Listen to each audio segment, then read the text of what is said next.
Pourquoi l'Algérie n'a-t-elle pas atteint son niveau de prospérité attendu? Pourquoi est-ce que l'Algérie, 60 ans après son indépendance, est dans l'état dans lequel elle est? Il faut comprendre que la plus grande richesse d'une nation, c'est pas le pétrole, le gaz ou les diamants, mais c'est le génie de sa population. Le problème, c'est que pendant 132 ans, les Algériens n'ont pas vu l'école, et quand la France est partie, on a laissé un pays à 9 millions d'analphabètes. Au-delà de ça, après l'indépendance, contrairement aux idées reçues, l'Algérie était vraiment un pays sous-développé. À part Alger, Oran et Annaba, l'arrière-pays n'était pas du tout développé. En fait, il y a eu un retard monumental à rattraper en termes de développement économique et humain. Il faut comprendre qu'en même temps que ça, l'Algérie subissait en même temps sa transition démographique. Aujourd'hui, les Algériens, c'est approximativement 46 millions d'habitants. À l'aube de l'indépendance, on était 9 millions. La population, elle a presque été multipliée par 5.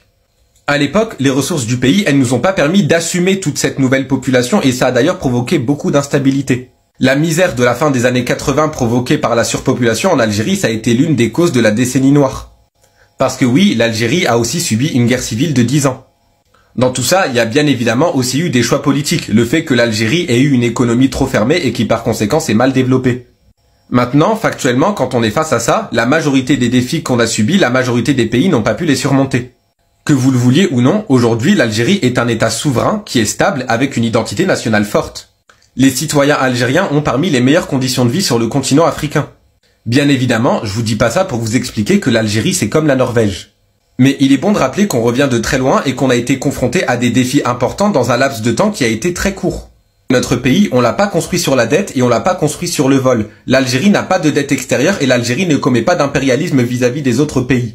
60 ans après l'indépendance, et on se pose toujours cette question un peu lancinante. Pourquoi l'Algérie, avec toutes ses ressources, cet élan incroyable de 1962, pourquoi semble-t-elle toujours chercher sa voie vers une prospérité, disons, à la hauteur de son potentiel? C'est direct comme question, je sais, peut-être même un peu dérangeant, mais c'est essentiel pour comprendre. Ou alors, est-ce qu'on ne pourrait pas voir les choses un peu différemment? Est-ce que, finalement, ces espoirs de 62, ce potentiel immense dont on parle, n'étaient pas un peu idéalisés, déconnectés de la réalité brute laissée par 130 ans de colonisation?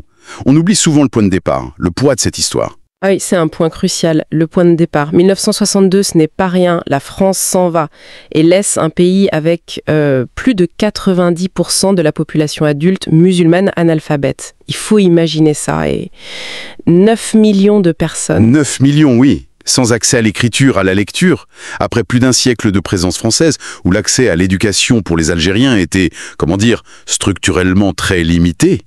Donc, on part pas d'une page blanche. On part d'un champ de ruines éducatif, sanitaire aussi. Tout à fait. Et un territoire qui était économiquement complètement fracturé. Exactement. Les quelques infrastructures, souvent d'ailleurs pensées pour l'exportation vers la métropole, étaient massées sur la côte, Alger, Oran, Constantine, Annaba, voilà. C'est ça. Mais dès qu'on allait un peu dans l'arrière-pays, dans l'immense territoire algérien... C'était le vide.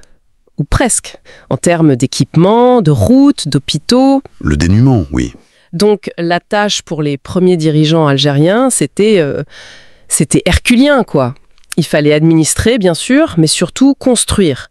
Construire de zéro un système éducatif, un système de santé, désenclaver, lancer une industrie. Pharaonique. Absolument. Et ce défi colossal, il a été percuté de plein fouet par un autre phénomène majeur, la démographie. Une lame de fond démographique spectaculaire. Ah oui, les chiffres ils donnent le vertige. On passe de 9... peut-être 10 millions d'habitants en 62, à plus de 46 millions aujourd'hui. 46 millions. Une multiplication par 5 quasiment, en 2 générations. C'est énorme. Peu de pays ont connu ça.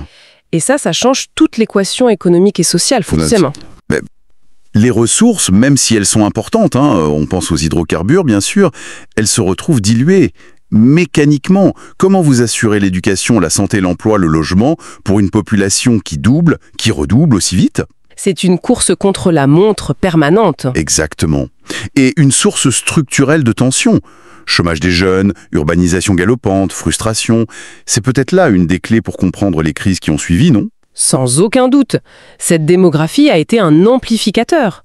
Et quand la crise économique frappe au milieu des années 80... Le fameux contre-choc pétrolier. Oui, les prix du pétrole qui s'effondrent, les recettes de l'État qui plongent, l'effet est dévastateur. Le modèle social qui reposait sur cette rente, il vacille. Et là, vous avez des millions de jeunes issus de ce boom démographique, parfois diplômés mais sans boulot, qui se retrouvent sans aucune perspective. Dans un climat de pénurie, d'austérité brutale et cette désespérance. Elle va nourrir un terreau tragique. Voilà, le terreau pour l'embrasement des années 90, la décennie noire. Une guerre civile d'une violence inouïe. Les forces sécurité contre les groupes islamistes armés. Le pays déchiré. Et un bilan humain effroyable. On parle de 150 000, 200 000 morts, sans compter les disparus, les exilés, les traumatismes. Ça marque une société pour longtemps. Et le lien entre cette crise économique post-86 et l'explosion de violences politiques et religieuses, il semble assez direct. Difficile de le nier. La misère, l'absence d'avenir, ça a toujours été un carburant pour les discours radicaux, malheureusement. C'est une dynamique qu'on a vue ailleurs. Alors, au-delà de ces chocs démographiques et politiques, il y a aussi les choix économiques qui ont été faits. Des choix stratégiques, lourds de conséquences. Oui, et là, on pense tout de suite évidemment à la place centrale, presque écrasante, des hydrocarbures. Cette richesse naturelle, ce pétrole, ce gaz, n'a-t-il pas été aussi une sorte de piège ? C'est la fameuse malédiction des ressources, le syndrome hollandais. L'Algérie a tout misé, ou presque, sur cette rente. Elle assure l'essentiel des exportations, une part énorme du budget. Ça a permis de financer beaucoup de choses, l'État-providence, les infrastructures, une certaine paix sociale. Oui, mais à quel prix ? Ça a complètement découragé, ou du moins fortement freiné, la diversification. Pourquoi se casser la tête à développer une industrie, une agriculture moderne, des services compétitifs, des secteurs qui demandent de l'investissement, des compétences, une ouverture sur le monde ? Quand l'argent du pétrole et du gaz semble couler à flot et permet d'importer tout ce dont on a besoin. Voilà, c'est un piège redoutable. Et ça s'est accompagné d'un modèle économique avec un État omniprésent, des entreprises publiques énormes. Une ouverture très contrôlée aux investissements étrangers, une méfiance, disons, historique vis-à-vis de la globalisation. On voit que d'autres pays, en Asie, en Amérique latine, faisaient le pari inverse à la même époque. Et la question c'est, pourquoi ? Est-ce que c'était une stratégie délibérée ? Une volonté farouche de protéger la souveraineté nationale si chèrement acquise contre toute ingérence, tout néocolonialisme économique ? Une sorte de non-alignement économique ? C'est une hypothèse. La défense de la souveraineté, c'est une constante absolue en Algérie, ancrée dans l'histoire. Ou alors, est-ce que c'était pas aussi de l'immobilisme, la difficulté à réformer un système où la distribution de la rente est devenue l'outil principal du pouvoir pour acheter la paix sociale, pour contrôler ? Est-ce que le pouvoir avait peur de perdre le contrôle en libéralisant ? C'est sans doute un mélange de tout ça. La souveraineté, oui, mais aussi les lourdeurs bureaucratiques, la complexité administrative et peut-être cette crainte de voir émerger des pouvoirs économiques autonomes. Tout ça a freiné les réformes pour diversifier, pour libérer l'initiative privée.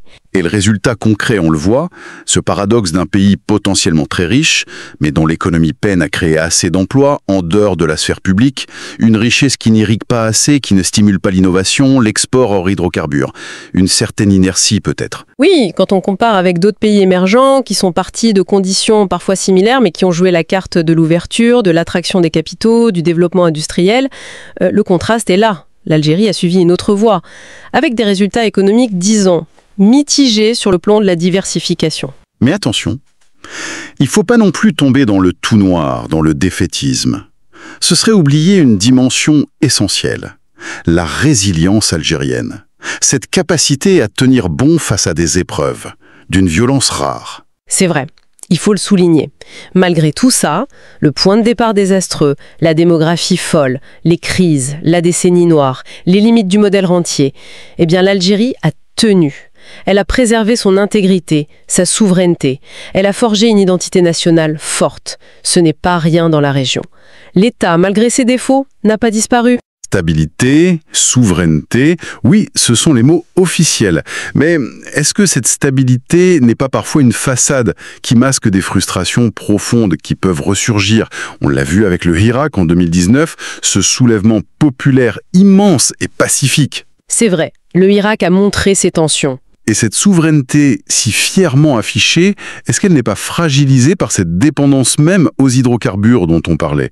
Quelle est la marge de manœuvre réelle quand 90% de vos exportations dépendent d'un produit dont le prix est fixé ailleurs ? Ce sont les bonnes questions, celles qui sont au cœur des débats actuels. Mais factuellement, il y a quand même des points positifs à noter qui nuancent ce tableau. Par exemple, la gestion de la dette. Ah oui ? Oui, contrairement à beaucoup de pays en développement Même voisin, l'Algérie a toujours eu une dette extérieure très faible. Elle a même remboursé par anticipation dans les années 2000 grâce au prix élevé du pétrole. Ça lui donne une autonomie financière vis-à-vis du FMI, de la Banque mondiale. Une prudence financière qui tranche, c'est vrai. Un choix stratégique. Autre point, la politique étrangère. Une constance remarquable dans le non-alignement. Le refus de s'aligner sur les grandes puissances, de s'impliquer dans les guerres des autres. Que ce soit au Sahara occidental, en Libye, au Sahel, Alger a toujours privilégié sa propre approche, cherché à garder son autonomie. Une forme de compte à soi, diplomatique, un peu isolé parfois, mais constant. Hérité de l'histoire. Et puis, sur le plan social, même si tout n'est pas rose, loin de là, les indicateurs de développement humain placent l'Algérie plutôt dans la catégorie élevée pour l'Afrique. L'accès à l'éducation de base, à la santé primaire, à l'eau, à l'électricité. Il y a eu des progrès réels, même s'il reste des inégalités. La rente a quand même permis de financer un minimum de filet social. Donc si on essaie de faire le bilan sur ces 60 ans, c'est extraordinairement contrasté. Pas un succès total, loin de là, mais pas un échec total non plus.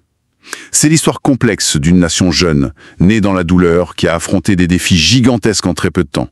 Une histoire de résilience, oui, mais aussi d'occasions manquées, de blocages qui persistent. Un pays plein de paradoxes, fier de son indépendance, mais dépendant de sa rente.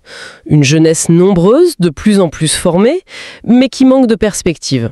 Un pays qui a évité le chaos voisin, mais qui semble parfois tourner en rond, un peu prisonnier de ses propres structures. Ce qui nous amène à la question de l'avenir. Au-delà du bilan, qu'est-ce qu'on peut imaginer ? Le défi numéro 1, ça semble clair pour tout le monde, c'est enfin réussir cette transition. Sortir de l'économie de rente, se désintoxiquer des hydrocarbures dont l'avenir est incertain. Et pour ça, il n'y a pas 50 solutions. Il faut investir. Investir massivement dans la seule vraie richesse durable. Le capital humain, comme on dit. Exactement. L'intelligence, la créativité, l'énergie des Algériens, de la jeunesse surtout. C'est là le vrai gisement.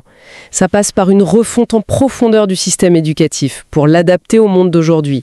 Ça passe par un soutien fort à l'innovation, à l'entrepreneuriat, dans tous les domaines. Nouvelles technologies, renouvelables, agro-industrie. Il faut libérer ce potentiel créatif. Ce qui change un peu la question fondamentale en fait. Aujourd'hui, ce n'est peut-être plus temps de se demander pourquoi ce potentiel n'a pas été pleinement exploité.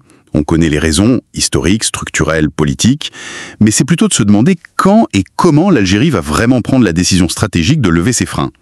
Est-ce qu'on attend juste le bon moment, une nouvelle hausse du pétrole, ou est-ce que c'est une question de volonté politique, de vision, de courage pour faire les réformes nécessaires, même si ça bouscule des intérêts ? C'est sans doute là le nœud gordien. Transformer cette rente héritée de la terre et de l'histoire en un investissement sur l'intelligence collective et individuelle. C'est un pari sur l'avenir. Et tout dépend de ça.